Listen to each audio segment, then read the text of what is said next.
Seeing and smelling this beautiful apple blossom gives as much pleasure as smelling, seeing and tasting a freshly baked apple pie. Bramley fruit trees usually have an abundant yield, providing windfalls by the bucketful. The taste of fresh Bramley apples is sharp and tangy. The flesh, when cooked, is fluffy, ideal for pies, crumbles or baking whole. For pies, first peel and core the fruit by cutting into quarters. Leave to soak in cold water, adding about a teaspoon of salt. This prevents the flesh from browning while you prepare the pastry. The quantity of flour and fat for pastry is generally half the amount of fat for the weight of flour. I choose to make enough for 2 or 3 pies, so use 20 ounces of flour, that's 1 1/4 pounds, and 10 ounces of fats, which is 5 of lard and 5 of hard margarine, plus 3/4 of a teaspoon of salt. The scales show the equivalent metric weight, so better to round up to 600 grams of flour to 300 grams of mixed fats. Tip the flour into a food processor and switch on to aerate it while cutting the fats. Cut the fat into chunks, then tip into the processor with the flour. If you are not in a hurry, you can make the pastry by hand by rubbing in the flour and fats to a fine breadcrumb consistency. Process in the mixer until the fats are cut up, but then pulse the machine in short bursts to achieve the crumb consistency. Next, measure some very cold water. By choice, I use approximately 1 dessert spoonful, about 15 mils, for every ounce of fat, which is either 4 ounces or 125 to 150 mils. It is recommended to use the least amount of water you can to bind the pastry together. Too much liquid will make your pastry hard because the weight of water prevents the rising process when cooking. Pour the water through the lid with the machine rotating until a heavy ball of pastry is formed.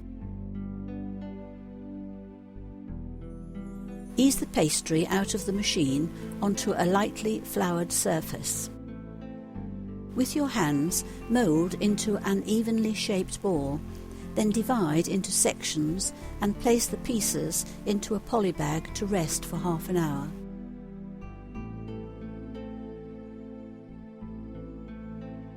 Return to the bowl of apples and weigh out a 12-ounce portion, which is sufficient for an 8-inch or 20 centimetres foil pie plate. Roughly slice the large quarters of apples into smaller chunks or slices.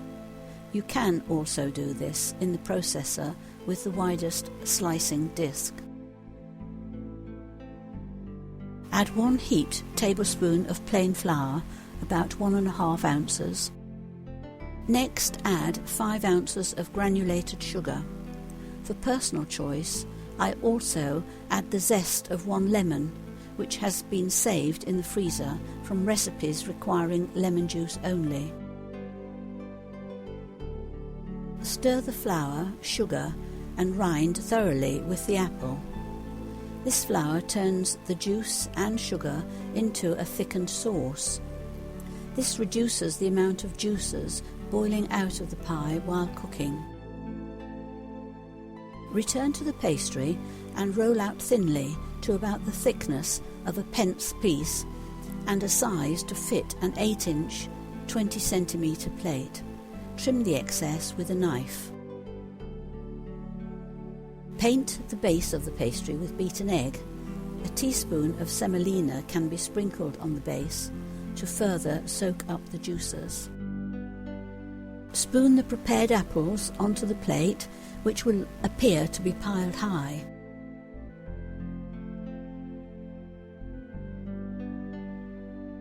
Use your hands to press the apples down to contain them. Next, brush the pie edges very well with beaten eggs to seal the lid firmly in place. Add the rolled out lid and press down onto the apples and firmly around the edges. Then trim away the surplus pastry with a knife.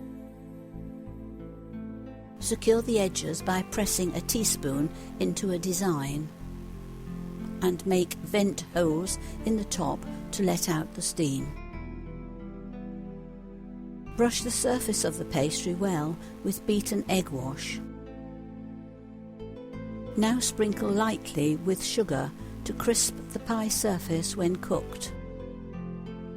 Place the pie on a tin tray lined with foil. This helps to catch any oozing sticky juices and makes it easier to handle when cooked, plus saving washing up of burnt sticky tins. Place in a preheated oven to 180 degrees centigrade.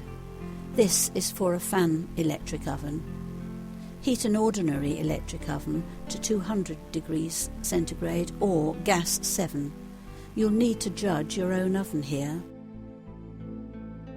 After half an hour, the pastry should be cooked, but the apples need another 15 minutes. Cover the pie with either some foil or grease-proof paper to protect the pastry from over-browning. Return the pie to the oven and time for 15 minutes more. I also reduce the temperature to 140 degrees. Remove from oven and place on a wire rack to let the fruit relax for about 15 minutes.